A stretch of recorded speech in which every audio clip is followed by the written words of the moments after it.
현대글로비스 진단해 보겠습니다. 자, 현대글로비스의 최근 3개월 주가 추이를 보고 계시고 9월, 10월, 11월 현재까지입니다. 자, 9월 들어 행보하다가 주가는 레벨 다운이 됐죠. 좀 지지부진한 흐름이 좀 이어졌고요. 하지만 10월 들어서는 완만하게 좀 반등을 했고, 특히 10월 말에 거래량이 터지면서 장대 양봉이 쭉 하나 그려졌습니다. 하지만 좀 더 이제 상승세를 이어가지 못하고, 그쵸, 다시 장대 음봉이 나오고 상승분을 또 반납했습니다. 최근에 계속 행보하고 있는데요. 그래서 현대글로비스 여기서 다시 한번 더 반등을 시도할지 아니면 좀 더 쉬어가야 되는지 이따가 탐방 리포트를 보면은 어느 정도 이제 볼 수 있지 않을까 생각됩니다. 최근 3개월 동안 증권사에서 제시하고 있는 향후 1년 목표 주가 평균값은 21만 9,500원이고요. 현재가 대비 상승률은 34.49% 정도 됩니다. 자, 그럼 애널리스트 탐방 리포트 한번 보도록 할게요.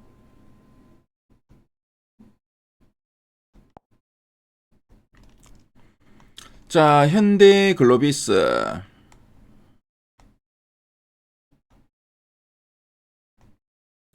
자, 9월 이후로 목표가 제시된 거 보니까 한 22만 5천 원에서 한 25만 원 제시했죠. 자, 10월 들어서는 또 20만 원을 제시한 증권사들도 있고요. 자, 그리고 뭐 11월 들어서는 25만 4천 원, 또 25만 원, 21만 원. 그리고 가장 최근에는 또 뭐 20만 원, 23만 원을 제시한 증권사들도 있습니다. 자, 보니까 뭐 리포트 중에서 불확실성은 대거 해소되었고 풍부한 에쿼티 스토리라는 제목의 요 리포트 눈에 띄네요. 그렇죠? 그래서 요 리포트 핵심 내용 한번 살펴보도록 하겠습니다. 자, 이 현대글로비스는 완성차 해상 운송, 이거를 우리가 영어로는 PCTC라고 합니다.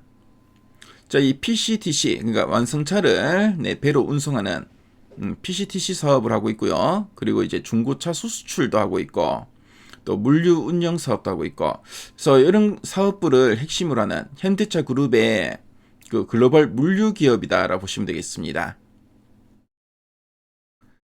그래서 뭐 자동차 운반선이 지금 좀 부족한 상황인데요. 그래도 뭐 글로벌 운임 강세 속에서 안정적인 수익성을 유지하고 있다라고 보시면 되겠습니다. 자, 그럼 두 줄 요약 부분을 한번 보도록 할게요. 첫 번째 포인트입니다. 자, 미국 관세 인하와 입항 수수료 유예로 비용 불확실성 완화라고 하고 있죠. 그래서 미국 측의 자동차 관련 관세 부담이 좀 낮아지고 있고, 그리고 항만 입항 시에 발생하는 수수료 유예 조치가 이제 적용되면서 해외 그 운송 과정에서 예상되던 비용 압력이 좀 줄어드는 구간이다라고 보시면 되겠습니다. 그래서 뭐 물류 기업은 뭐 연료비나 항만비, 뭐 관세 같은 외부 비용 변동성이 크기 때문에 이런 조치들은 이익 안정성에 직접적인 플러스 효과를 준다라고 보시면 되겠습니다.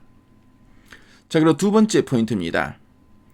자, 2026년 실적 성장과 배당 확대, 그리고 지분가치 부각으로 주가 레이팅이 기대된다라고 하고 있죠. 그래서 완성차 운반선, 뭐 PCTC라고 한다고 말씀했죠. 이 PCTC의 수요가 증가하고, 그리고 그룹 물량이 확대되고, 뭐 그리고 중고차 글로벌 물류가 성장하면서 2026년까지 실적에 우상향이 가능하다는 의미로 보시면 되겠습니다. 자, 그리고 이 배당 확대 기조와 이제 지분 가치, 그러니까 보유 사업 가치의 재평가가 이루어지면은 시장이 이제 기업 가치를 새롭게 바라보는 레이팅이 나타날 수 있다. 그런 의미로 보시면 되겠죠. 자, 그럼 아랫단에서 좀 더 이제 구체적인 내용들 한번 보도록 하겠습니다. 자, 먼저 이제 미국 정책 변화와 규제 완화 효과 보도록 하겠습니다. 자, 미국 내 한국 완성차에 대한 15% 관세 인하가 11월 이후에 소급 적용될 전망이고, 외국 선사 PCC 입항 수수료 부과가 1년간 유예됐다고 합니다. 그래서 연간 1,000억 원 수준으로 추정되던 비용 부담 불확실성이 해소되었다라는 이야기를 하고 있죠. 자, 그리고 이제 내년 실적 전망과 부분별 핵심 포인트를 살펴보겠습니다.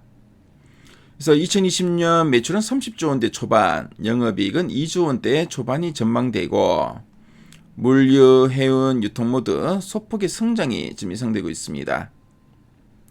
자, 그리고 해운 같은 경우에는 비계열 물량 확대, 그러니까 현대차 그룹 외에 이런 비계열사의 물량이 확대되고 있고, 비용 효율화로 외형과 수익성이 개선되고 있고, 유통은 미국 조지아 메타 플랜트 생산 램프업으로 판매 증가가 기대되고 있습니다. 자, 물류 부분은 완성차 물류와 글로벌 네트워크 확대를 통해 안정적인 성장 기조를 유지하고 있다라고 보시면 되겠죠. 자, 그리고 주주환원 정책과 지분가치 모멘텀과 관련된 내용 보겠습니다. 자, 배당 성량 25% 이상, 주당 배당금 매년 5% 인상 기조를 제시하고 있고, 배당 수익률도 점진적으로 상향할 것으로 전망하고 있습니다. 자, 그리고 2025년 말 기준으로 보스턴 다이내믹스 지분 11%를 보유하고 있고요. 향후 상장 시에 지분가치 부각이 추가 주가 모멘텀으로 작용이 가능하다라는 이야기도 하고 있습니다. 자, 그럼 상세 보기를 클릭해서 리포트 원문 한번 보도록 하겠습니다. 자, 리포트 원문을 보면은 앞에서 우리가 봤던 내용들을 쭉 이렇게 플러스 이야기하고 있죠. 그래서 15% 관세 인하 관련된 내용, 2020년 실적 관련된 내용들 쭉 이야기하고 있고요. 자, 그리고 현대 글로비스에 또 이해한데 필요한 이런 자료들, 그래프도 있고 표들도 상세하게 잘 나와 있습니다. 그래서 현대 글로비스에 정하신 분들은 미래 가이드 앱을 통해 이 자료들도 한번 확인해 보신다면은 참 좋을 것 같네요. 그래서 지금까지 현대 글로비스에 대해서 살펴봤습니다.